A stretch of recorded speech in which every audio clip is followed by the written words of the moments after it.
Doyen wiped the sweat from his forehead as he climbed over another pile of twisted metal. The morning sun beat down on the crash site, making the salvage work even harder than usual. He had been working the Outer Rim colonies for 15 years, now pulling valuable parts from wrecked ships and abandoned stations. It was lonely work, but it paid well enough to keep him going.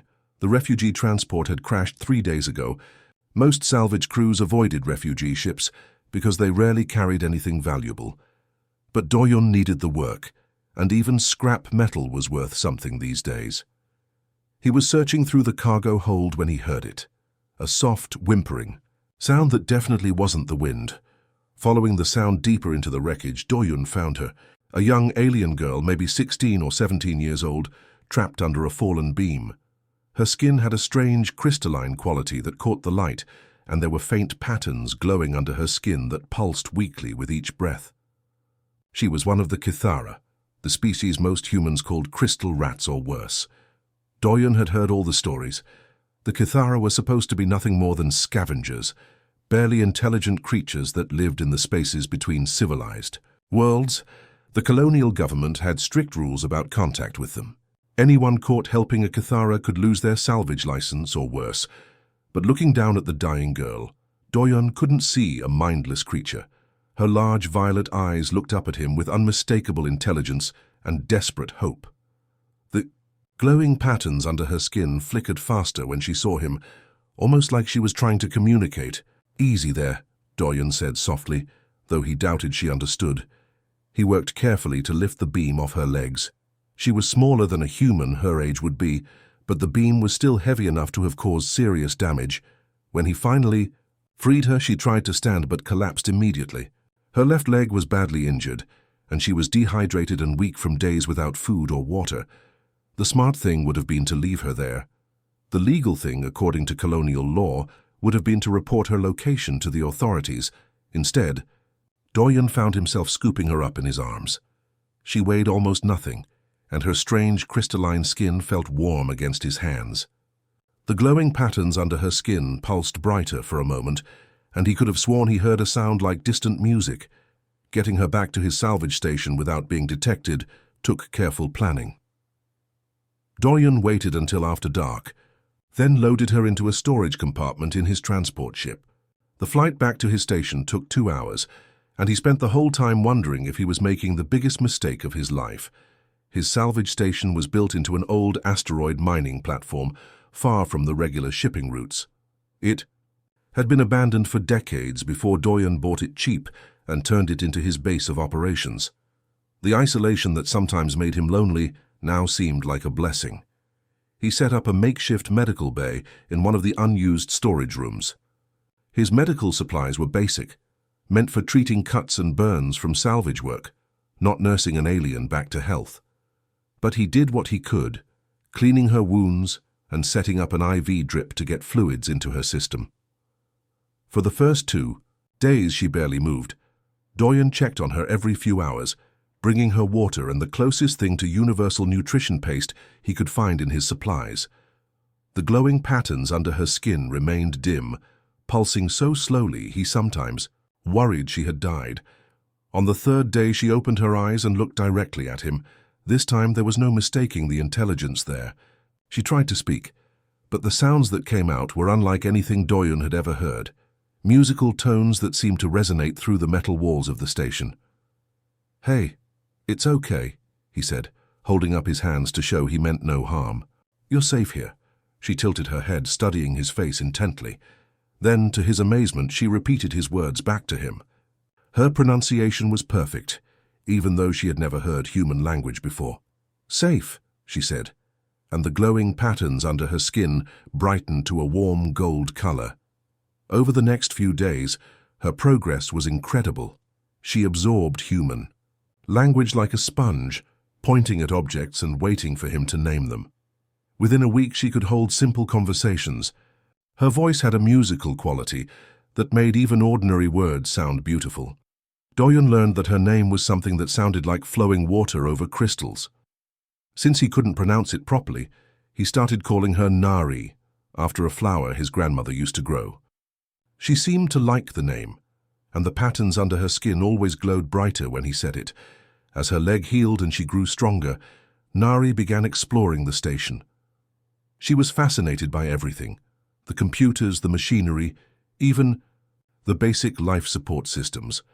But what amazed Doyun most was how quickly she understood how things worked. She would watch him repair something once, then be able to fix similar problems on her own. The colonial authorities had been wrong about the Kithara. They weren't mindless scavengers at all.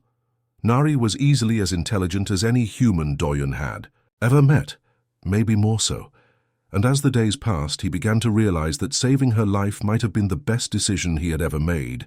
3 years had changed everything about Doyun's life, though he didn't always notice how much. His salvage operation ran smoother than it ever had before, and he was making more money than he knew what to do with. The secret to his success walked quietly through the station corridors, her crystalline features now fully matured, and her violet eyes bright with intelligence. Nari had grown from the scared, injured girl he'd found in the wreckage into a remarkable young woman. She stood almost as tall as Doyun now, her movements graceful and confident. The bioluminescent patterns under her skin had become more complex as she matured, creating intricate designs that shifted with her moods and thoughts. Every morning, they worked together, sorting through the previous day's salvage haul. What used to take Doyun hours to catalogue and evaluate, they could now finish in half the time. Nari had an incredible ability to understand technology just by touching it. She would run her fingers along a piece of equipment and somehow know exactly what it was worth and whether it could be repaired. "This power converter looks damaged," Doyun said one morning, holding up a blackened component from a crashed cargo hauler. Nari took it from him, closing her eyes as she felt along its surface. The patterns under her skin glowed softly blue as she concentrated. "The main coupling is cracked, but the core is still good. If we replace the outer housing and recalibrate the frequency modulator, it will work better than new." She was always right about these things. Doyun had learned to trust her judgment completely. What amazed him most was that she seemed to understand the technology on an instinctive level, as if she could sense the flow of energy through the circuits. Their partnership extended beyond just salvage work. Nari had become fascinated with human culture, and Doyun found himself enjoying the role of teacher. In the evenings, they would sit in the station's small common area, and he would read to her from the collection of books he kept on his personal tablet. "I don't understand this story," Nari said one night as they finished a classic romance novel. "Why doesn't the woman just tell the man how she feels instead of waiting for him to figure it out?" Doyun laughed. "Humans make things complicated. Sometimes. We don't always say what we mean, especially when it comes to feelings." "That seems inefficient," she replied, though she was smiling. When she smiled, the patterns under her skin shifted to warm gold, making her look almost luminous in the dim lighting. In return, Nari shared pieces of her own culture. She taught Doyun about the Kithara way of communication through song, demonstrating how different melodies could convey complex emotions and ideas. Her voice could produce sounds no human throat could make, harmonies that seemed to resonate through the metal walls of the station. "My people believe that everything has its own song," she explained one evening, placing her hand against the wall. "If you listen carefully, you can hear the song of the station itself, the hum of the life support, the vibration of the artificial gravity, the flow of power through the conduits." Doyun tried to hear what she meant, but to him it just sounded like the normal background noise he'd learned to ignore. Nari could sense electromagnetic fields in ways that seemed almost magical, often knowing when a system was about to fail hours before any human diagnostic would detect a problem. The most challenging part of their life together came whenever supply ships arrived. The station was remote enough that visits were infrequent, but when they did come, Nari had to disappear completely. She would retreat to the lower levels of the station, to areas that had been sealed off since the old mining days. There she would wait in darkness, carefully controlling her natural luminescence so no light would give away her presence. Doyun hated those times. The station felt empty without her quiet presence, and he found himself rushing through negotiations with the supply crews so he could get them to leave as quickly as possible. He had become so used to her company that being alone felt wrong. "I'm sorry you have to hide," he told her after one particularly long visit from a supply convoy. "It's necessary," she replied simply. "I understand the danger, but I wish things were different." The patterns under her skin shifted to deep blue when she said this, and Doyon felt a pang of guilt. He was the only human contact she had, the only person in the universe who knew she existed. Sometimes he wondered if he was being selfish, keeping her isolated from others of her kind. But Nari seemed content with their life together. She had made the lower storage areas into her own private space, decorating them with artistic arrangements of salvaged components. She had a particular talent for taking broken pieces of technology and turning them into something beautiful. What Doyon didn't notice were the subtle changes in how Nari looked at him. When they worked together, her bioluminescent patterns would shift to warm golds and soft blues, colors that in Kithara culture indicated deep affection and attraction. When he laughed at something she said, the patterns would brighten with joy. When he was tired or stressed, they would take on soothing purple hues as she tried to comfort him without words. To Doyon, these color changes were just part of who Nari was, no more significant than the way humans might blush or smile. He had no way of knowing that among the Kithara, such displays were deeply personal, almost intimate. He saw her as the daughter he'd never had, the family he'd always wanted, but never expected to find.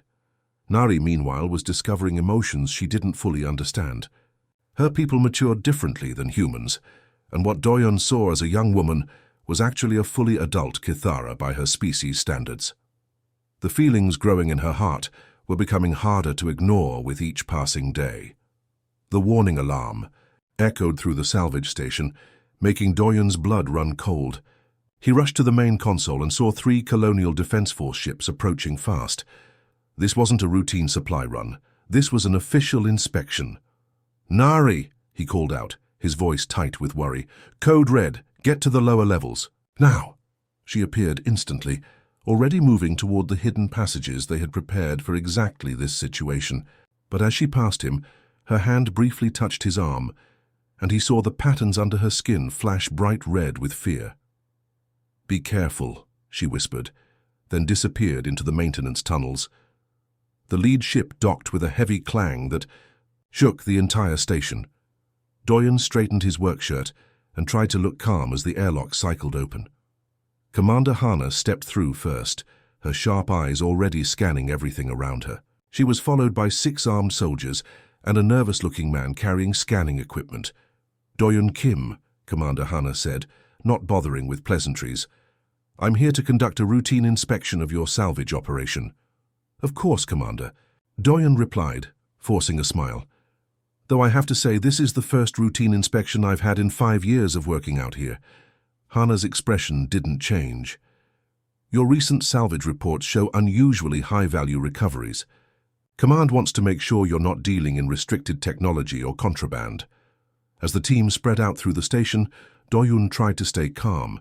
He had hidden all obvious traces of Nari's presence, but 3 years of living together had left subtle signs everywhere.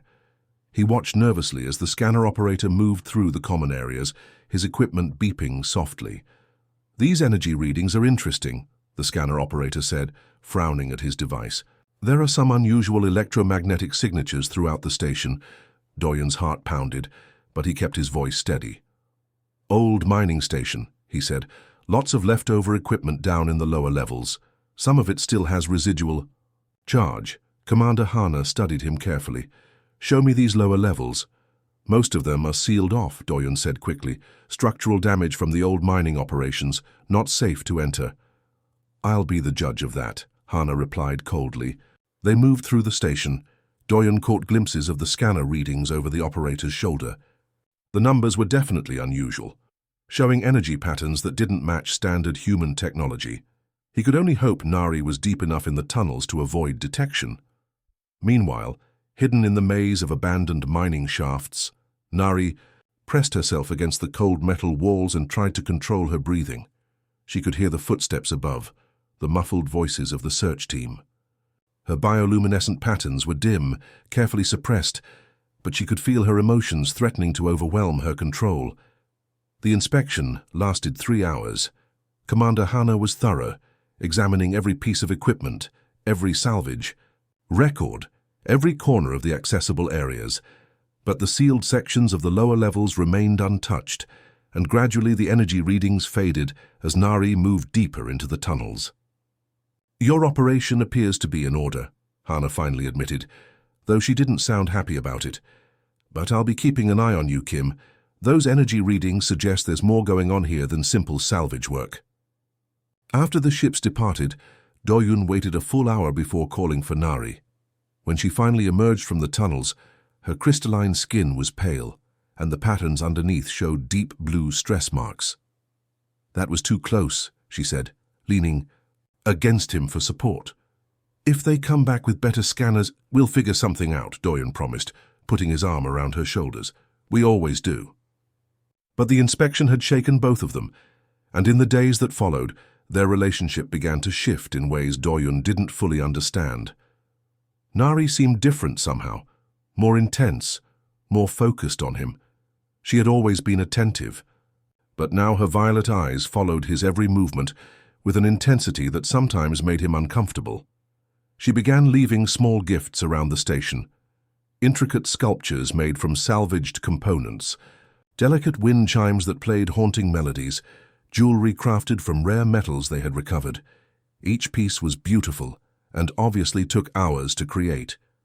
"You don't need to make these for me," Do-Yun told her, after finding another elaborate gift on his desk. "Just having you here is enough." But Nari's patterns flashed bright purple when he said this, and she looked away quickly. "I like making them," she said softly. "They make me feel closer to you." When they worked together now, her bioluminescence took on colors Do-Yun had never seen before, deep purples and rich crimsons that pulsed in rhythm with her heartbeat. She stood closer to him than she used to, her movements more graceful and deliberate. Sometimes he caught her staring at him, with an expression he couldn't quite interpret. The change came to a head 3 weeks after the inspection. They were working late, repairing a damaged navigation computer, when Nari suddenly set down her tools and turned to face him directly. "Do-Yun," she said, her voice carrying that musical quality that meant she was speaking from deep emotion. "I need to tell you something important." The patterns under her skin began to glow with brilliant colors, gold and purple and deep red, swirling in complex designs that seemed to pulse with life. She stepped closer to him, her eyes bright with intensity. "In my culture, when a Kythera reaches maturity, we choose our life partner through a formal declaration," she said. "The gifts I've been making, the songs I've been singing, the way my patterns change when I'm near you, all of this has meaning." Do-Yun felt a chill of understanding wash over him. "Nari, no." But she continued, her voice growing stronger. "I choose you, Do-Yun Kim. I offer myself as your mate, your partner in all things. Will you accept my declaration?" The silence that followed felt like it lasted forever. Do-Yun looked at this beautiful, brilliant young woman who had become the center of his world and felt his heart breaking. "Nari," he said gently, "you're like a daughter to me. What you're feeling, it's not real love, it's gratitude, attachment from being isolated together. But we could never." Her bioluminescent patterns suddenly went dark, all the color draining from beneath her skin. The expression on her face was one of pure devastation. "You don't understand," she whispered. "By my people's standards, I'm fully adult. This isn't confusion or gratitude. This is real." "You're 17 years old," Do-Yun said firmly, "and I'm 38. Even if the law allowed it, which it doesn't, it wouldn't be right." Nari's patterns flashed once with brilliant red pain, then went completely dark. Without another word, she turned and walked away, disappearing into the depths of the station. Do-Yun was left alone, wondering if he had just destroyed the most important relationship in his life. The week following Nari's declaration was the worst of Do-Yun's life. She had retreated completely, staying in the lower levels, and only emerging when absolutely necessary for their salvage work. When they did interact, she kept her bioluminescent patterns completely suppressed, her crystalline skin appearing dull and lifeless. She spoke only when spoken to, her musical voice flat and emotionless. Do-Yun tried several times to talk to her, to explain his position or find some way to repair their relationship, but each attempt was met with polite, distant responses that hurt worse than anger would have. It was like living with a ghost of the vibrant young woman she had been. He was so focused on the growing tension between them that he almost missed the warning signals from his perimeter sensors. When the alarms finally registered in his consciousness, Doyon looked at the scanner display and felt his blood turn to ice. 8 Colonial Defense Force ships were approaching, moving in a military formation that meant serious business. "Nari!" He called out urgently. "We have company bigger than before." She appeared almost instantly, and for a moment her old self flickered through as concern overrode her emotional withdrawal. "How many?" 8 ships. Full military escort. Doyun's hands flew over the controls, trying to gather more information. "This isn't an inspection, this is a raid." The lead ship was twice the size of Commander Hana's previous vessel, bristling with scanning equipment and weapons. As it docked with the station, Doyon could see armed soldiers preparing for deployment through the viewports. "Go," he told Nari. "Get as deep as you can and stay there no matter what happens." But as she turned to leave, her emotions finally broke through the control she had been maintaining. The stress, the heartbreak, the fear, it all hit at once, and her bioluminescent patterns erupted in a chaotic storm of colors. Brilliant reds and purples flashed under her skin like lightning, pulsing so brightly that the entire corridor was illuminated. "I can't stop it," she gasped, pressing her hands against her face as the patterns continued to flare uncontrollably. "The emotions are too strong."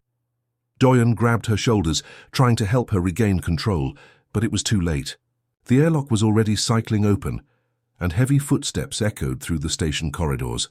Commander Hana strode in first, but this time she wasn't alone. Behind her came a woman in a scientific uniform, her eyes bright with excitement as she carried advanced scanning equipment. Dr. Minji looked like someone who had been waiting her entire career for this moment. "Incredible readings," Dr. Minji exclaimed, her scanner beeping frantically. "The electromagnetic signatures are off the charts. It's definitely biological in origin." Doyon stepped protectively in front of Nari, but her bioluminescent display was impossible to hide. The patterns were still flashing wildly, casting shifting colors on the metal walls around them. "Well, well," Commander Hana said with grim satisfaction. "Doyon Kim, you're under arrest for violating colonial contact protocols and harboring an alien entity." 6 soldiers moved forward with weapons drawn, while Dr. Minji practically bounced with excitement. "A living specimen and fully mature. Do you realize what this means for xenobiology research?" "She's not a specimen," Doyon said fiercely, standing his ground. "Her name is Nari, and she's under my protection." "Not anymore," Hana replied coldly. She nodded to her soldiers. "Sedate them both." The next few minutes were chaos. Doyon fought, as hard as he could, but he was vastly outnumbered. He watched helplessly as they shot Nari with a stun weapon, her patterns flickering once more before going completely dark as she collapsed. Dr. Minji rushed forward with restraint devices specifically designed for containing aliens. "Fascinating bone structure," she muttered as she worked. "The crystalline formations appear to be integrated into the skeletal system itself." "Don't you dare hurt her," Doyon snarled, struggling against the soldiers holding him. "Hurt her?" Dr. Minji looked genuinely surprised. "My dear man, this is the greatest scientific discovery in decades. We're going to learn everything about her species. Think of the advances in xenobiology." They dragged Nari's unconscious form to the research ship, while Doyon was secured in a detention cell on the command vessel. Through the small viewport, he could see the massive research ship with its laboratory sections and containment facilities. Somewhere inside that ship, Nari was waking up alone and afraid. Hours passed before Doyon heard the first signs of trouble. Emergency alarms began sounding throughout the fleet, and he could hear shouting from the corridor outside his cell. Through his viewport, he saw the research ship's lights flickering erratically. What the soldiers didn't know was that Nari's electromagnetic sensing abilities worked both ways. She could detect electrical fields, but she could also influence them when her emotions were strong enough. And right now, trapped and alone, her fear and anger were stronger than they had ever been. One by one, the research ship's systems began to fail. The containment fields that held her flickered and died. The communications array that connected the ship to the fleet sparked and went silent. Even the basic life support systems started to malfunction as Nari's unconscious emotional state sent waves of electromagnetic interference throughout the vessel. Doyon felt the command ship's engines suddenly roar to life, and through his viewport he saw the other vessels beginning to move. In the chaos of the failing research ship, no one noticed a small salvage vessel approaching from the asteroid belt. Doyon had modified his ship years ago with better engines and improved sensors for deep salvage work. Now, those modifications served a different purpose as he used the confusion to dock with the research ship undetected. The ship's interior was in complete chaos. Emergency lighting cast eerie shadows down empty corridors, and the air recycling systems were making alarming noises. Dr. Minji and her research team were frantically trying to restore power, while soldiers ran back and forth with handheld equipment. Doyon found Nari in the main laboratory, standing calmly in the middle of a containment cell whose energy barriers had completely failed.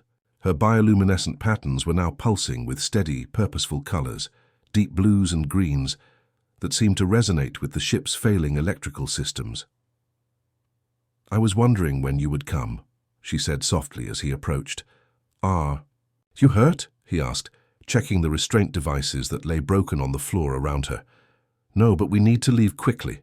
I can't maintain this interference much longer, without causing permanent damage to their life support."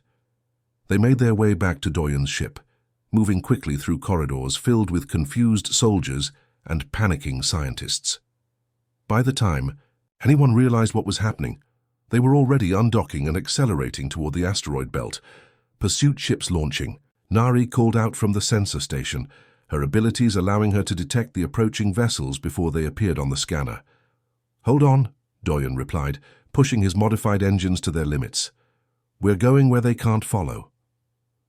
The asteroid field was a maze of tumbling rocks and gravitational anomalies that would challenge even the best military pilots.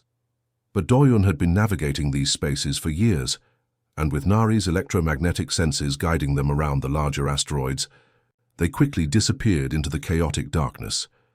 Behind them, the pursuing ships held back at the edge of the field, unwilling to risk their valuable vessels in the dangerous navigation. Commander Hana's voice crackled over the radio, declaring, "Them fugitives from colonial justice." "Well," Doyon said as they found temporary shelter behind a massive asteroid, "there's no going back now." Nari looked at him with those violet eyes that had first captured his attention years ago. "I'm sorry," she said. "This is all my fault." "No," he replied firmly. "This is exactly where we're supposed to be." The abandoned mining station they found was even older than Doyon's home base, its corridors dark and filled with the echoes of machinery that had been silent for decades. But it had atmosphere, basic life support, and most importantly, it was completely off the colonial navigation charts. For the first few days, they focused on survival. Doyon worked to get the basic systems running, while Nari used her abilities to identify which equipment could be salvaged and which was beyond repair. They fell back into their old rhythm of working together, but the tension between them remained, like a wall neither knew how to cross. It was on the fourth night, as they sat in the small common area they had managed to make habitable, that Nari finally broke the silence that had stretched between them for weeks. "I need you to understand something," she said, her voice carrying that musical quality that meant she was speaking from deep emotion. "When I made my declaration to you, it wasn't the confused feelings of a child." Doyon looked up from the repair manual he had been reading. "Nari, we've been through this." "No, we haven't," she interrupted, her bioluminescent patterns beginning to glow softly under her skin. "You dismissed what I said without trying to understand what it meant." She stood up and began to pace, the patterns under her skin shifting to calm blues and golds as she gathered her thoughts. "Among my people, we reach full maturity much earlier than humans. By the time I made my declaration, I had already been considered an adult by Cathara standards for over a year." "But you were still 17, Doyon protested. "In human years, yes, but we don't measure maturity the same way." Nari turned to face him directly. "Our courtship rituals are complex and meaningful. The gifts I made for you, the way my patterns changed in your presence, the songs I sang, all of this was part of a formal courtship process that takes months to complete. Doyen felt something shift in his understanding. You weren't just having feelings. You were courting me, officially. Yes. Her patterns flashed brighter. And when you rejected my declaration, you weren't just turning down a confused teenager. You were refusing a mature adult who had chosen you as her life partner after careful consideration. The weight of what she was saying settled on Doyen like a physical force. He had spent the last few weeks thinking he had done the right thing, the moral thing.